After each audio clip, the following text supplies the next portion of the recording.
राजस्थान के उदयपुर में पिछले दिनों एक टेलर की दिन दहाड़े सनसनीखेज हत्याकांड से देश सन्न रह गया था। ये वो जघन्य हत्याकांड था जिसमें सुनियोजित ढंग से टेलर कन्हैया लाल की न सिर्फ निर्मम हत्या की गई थी, बल्कि उस अपराध की वीडियो बनाकर अपराधियों ने उसे सोशल मीडिया पर सार्वजनिक भी कर दिया था।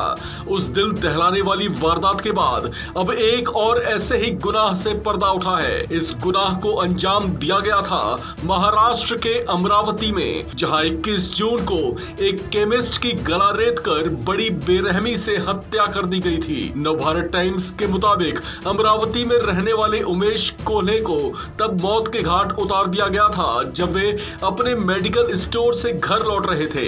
हालांकि उनकी हत्या की वजहों से अभी पर्दा नहीं उठ पाया है, लेकिन इस हत्या को उदयपुर हत्याकांड से मिलती जुलती वारदात बताया जा रहा है। टेलर कन्हैया लाल से लगभग एक हफ्ते पहले की इस वारदात को लेकर कहा जा रहा है कि उनकी हत्या के पीछे भी वजह उनकी सोशल मीडिया पर की गई वो पोस्ट हो सकती है जो नूपुर शर्मा के समर्थन में की गई थी। इस बीच सूत्रों के हवाले से एक बड़ी खबर ये सामने आ रही है कि केंद्रीय गृह मंत्री अमित शाह ने एनआईए को अमरावती में 21 जून को केमिस्ट उमेश कोल्हे की हत्या की जांच करने का निर्देश दिया है।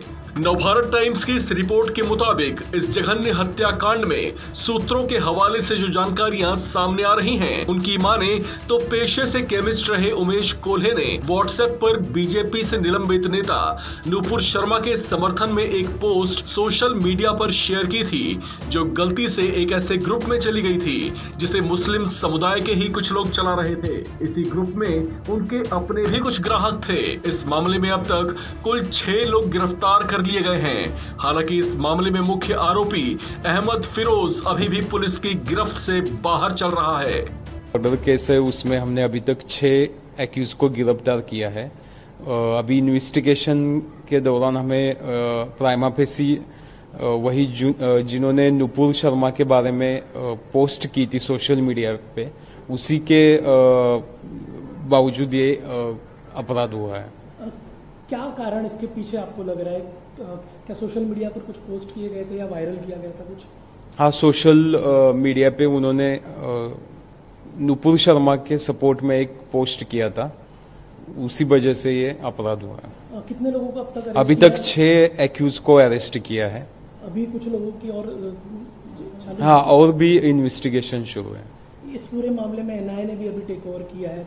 आपके पास कोई जानकारी इसके विषय में? नहीं, अधिकृत नहीं है जानकारी। सर, ऐसा भी कहा जा रहा है कि अमरावती में कई ऐसे लोग हैं जिनको इस तरह की पोस्ट करने के मामले में कुछ थ्रेट आया है। पुलिस के पास कुछ जानकारी है ऐसी? अगर थ्रेट आया है तो हम जरूर उसके ऊपर कड़क कायदेशीर कार्रवाई करेंगे। इस मामले का इन्वेस्टिगेशन कहाँ तक पहुंचा है सर? अभी तक को 6 एक्यूज अरेस्ट किए हैं, अभी शुरू है जांच। आज फैमिली ने हमारे साथ बात की, उन्होंने कहा कि पुलिस ने शुरुआत में कहा कि ये रॉबरी का मामला है, ये लूट का मामला है। नहीं, हम सभी एंगल से उसका तपास कर रहे थे। द इंडियन एक्सप्रेस के मुताबिक 54 वर्षीय कोल्हे 21 जून की रात अपनी केमिस्ट शॉप बंद कर घर के लिए रवाना हुए थे। उनके साथ उनके बेटे संकेत और बहू वैष्णवी भी थीं, जो एक अलग बाइक पर सवार थीं। तभी बीच रास्ते में घात लगाकर बैठे हमलावरों ने उनकी गर्दन पर पीछे से किसी धारदार हथियार से वार किया, जिससे वे गंभीर रूप से जख्मी हो गए। उन्हें अस्पताल ले जाया गया, लेकिन वे रास्ते में ही दम तोड़ चुके थे। भैया ने कभी बताया नहीं कि मुझे इसी तरीके से थ्रेट आ रहे हैं, या कभी उन्होंने शेयर किया नहीं है। अभी कैसा है, मोबाइल भी पहले दिन से ही पुलिस वालों के पास में है, तो हम उनका डेटा भी नहीं देख सकते कि भाई उसमें किसी का कॉल आया था कि नहीं आया था। ये घटना के कितने दिन पहले वो व्हाट्सएप फॉरवर्ड हुए थे उनके द्वारा? करीब 15 दिन पहले से कुछ व्हाट्सएप फॉरवर्ड है उनके, उसके पहले से।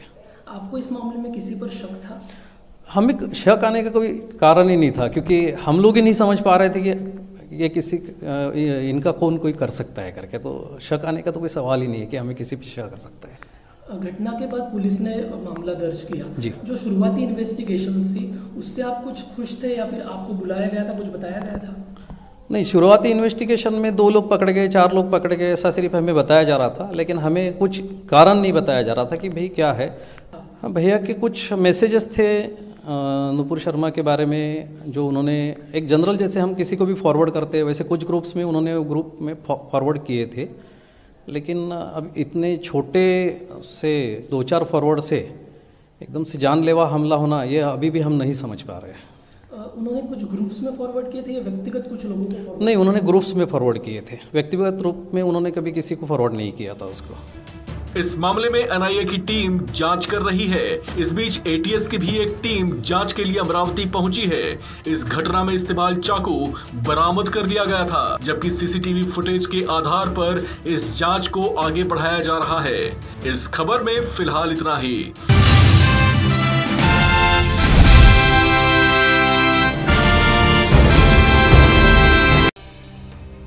महाराष्ट्र में लंबे समय से चले आ रहे सियासी घमासान का भले ही पट्टाक्षेप हो गया हो, लेकिन अभी उबाल थमा नहीं है। एकनाथ शिंदे ने भले ही सूबे के सीएम पद की कमान संभाल ली हो, लेकिन शिवसेना प्रमुख उद्धव ठाकरे ने एकनाथ शिंदे पर बड़ी कार्रवाई की है। दरअसल उद्धव ठाकरे ने एकनाथ शिंदे को पार्टी विरोधी गतिविधियों में शामिल होने पर शिवसेना में सभी पदों से हटा दिया है। आपको बता दें, उद्धव ठाकरे के इस फैसले को शिंदे के उन दावों पर हमला बताया जा रहा है जिसके जरिए वो शिवसेना के संस्थापक बाल ठाकरे की विरासत पर दावा कर रहे हैं। उद्धव ठाकरे ने एकनाथ शिंदे के नाम से एक लेटर जारी करते हुए लिखा है कि हाल ही में ये देखा गया कि आप पार्टी विरोधी गतिविधियों में लिप्त पाए गए हैं। इसके साथ ही लेटर में कहा गया कि आपने शिवसेना की सदस्यता छोड़ दी है, इसलिए आपके खिलाफ ये कार्रवाई की जा रही है। उद्धव ठाकरे ने कहा कि शिवसेना का पक्ष प्रमुख होने पर मैं अपने इस अधिकार का इस्तेमाल करते हुए एकनाथ शिंदे को पार्टी के सभी पदों में मुक्त करता हूं। दरअसल एकनाथ शिंदे ने शिवसेना के बागी विधायकों को साथ लेकर उद्धव ठाकरे सरकार के खिलाफ ताल ठोक दी थी। करीब 8 दिन चले इस घटनाक्रम के बाद ठाकरे को इस्तीफा देना पड़ा था। वहीं एकनाथ शिंदे ने बीजेपी का समर्थन लेकर मुख्यमंत्री पद की शपथ ले ली है। हालांकि सियासी संकट के बीच उद्धव ठाकरे ने बागियों को मनाने के कई प्रयास किए थे। उन्होंने एक भावुक संदेश जारी करते हुए कहा था कि बातचीत के जरिए समाधान निकाला जा सकता है, विधायकों को सिर्फ उनसे बात करने की जरूरत है। परिवार के मुखिया के नाते मुझे आप लोगों की चिंता है। आप लोग दिल से अभी भी शिवसेना के साथ हैं, लेकिन उद्धव की ये भावुक अपील भी काम नहीं आई। मसलन एकनाथ शिंदे ने बीजेपी के साथ मिलकर सरकार बना ली है। आपको बता दें, एकनाथ शिंदे ने कहा कि अब हम लोग हमारी विचारधारा, बाला साहेब का हिंदुत्व और क्षेत्र के विकास के मुद्दे पर काम करने के लिए आगे बढ़ रहे हैं। बीजेपी के साथ सरकार बनाने के सवाल पर उन्होंने कहा कि पहले शिवसेना और बीजेपी के साथ गठबंधन होता था, बीजेपी के साथ हमारा नेचुरल अलायंस है। हमने भी वही रास्ता अपनाया है, हमने कोई गलत रास्ता नहीं अपनाया। उद्धव ने एकनाथ शिंदे के खिलाफ कार्रवाई की है, लेकिन शिंदे गुट का अपना दावा है। एकनाथ शिंदे खेमा खुद को सच्चा शिव सैनिक और बाला साहेब ठाकरे के हिंदुत्व का अनुयायी कहता रहा है। इतना ही नहीं, शिंदे ने सीएम पद की शपथ लेने के बाद अपने ट्विटर की डीपी भी बदल दी थी। उन्होंने बाला साहेब के पैरों के पास बैठे हुए फोटो लगाई थी।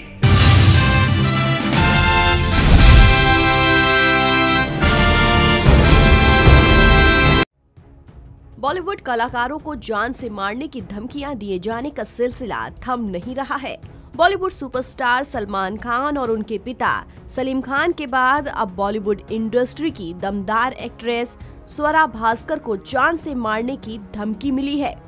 स्वरा भास्कर को ये धमकी उनके घर पर स्पीड पोस्ट के जरिए एक गुमनाम चिट्ठी से मिली है, जिसमें उन्हें जान से मारने की धमकी दी गई है।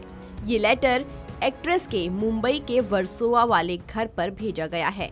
स्वरा को जान से मारने की धमकी वाला ये लेटर हिंदी में लिखा गया है। इसमें स्वरा को गालियां दी गई हैं और विनायक दामोदर सावरकर की बेइज्जती किए जाने पर वार्निंग दी गई है। इस लेटर के आखिर में सिग्नेचर की जगह इस देश का नौजवान लिखा गया है। लेटर में लिखा है कि अपनी भाषा को मर्यादा में रखो, वीर सावरकर का अपमान नहीं सहेंगे। इस देश का नौजवान, आराम से अपनी फिल्म बनाओ वरना जनाजे उठेंगे। इसके बाद स्वरा ने मुंबई के वर्सोवा पुलिस थाने में शिकायत दर्ज कराई है। पीटीआई की रिपोर्ट के मुताबिक जानकारी मिलने के बाद मुंबई पुलिस ने जांच शुरू कर दी है। एक ऑफिशियल ने बताया कि चिट्ठी मिलने के बाद स्वरा ने खुद वर्सोवा पुलिस स्टेशन में कांटेक्ट किया और अज्ञात लोगों के खिलाफ शिकायत दर्ज कराई। बता दें कि स्वरा भास्कर हमेशा से सामाजिक और राजनीतिक मुद्दों पर अपनी राय बेबाकी से रखती हैं। कई बार उनके बयानों पर बवाल भी हुआ है, लेकिन वो फिर भी हर मुद्दे पर बिना डर के अपनी राय रखती हुई नजर आई हैं। साल 2017 में स्वरा ने एक पोस्ट शेयर किया था जिसमें उन्होंने लिखा था, सावरकर ने ब्रिटिश सरकार से माफी मांगी थी और जेल से रिहाई की भीख मांगी थी। इससे साबित होता है कि वो वीर तो नहीं थे। साल 2019 में भी उन्होंने एक वीडियो शेयर किया था जिसमें उन्होंने सावरकर को डरपोक बताया था। स्वरा के इस ट्वीट पर काफी हंगामा बरपा था। हाल ही में स्वरा भास्कर ने उदयपुर में टेलर की हुई हत्या पर सोशल मीडिया के जरिए अपना गुस्सा जाहिर किया था।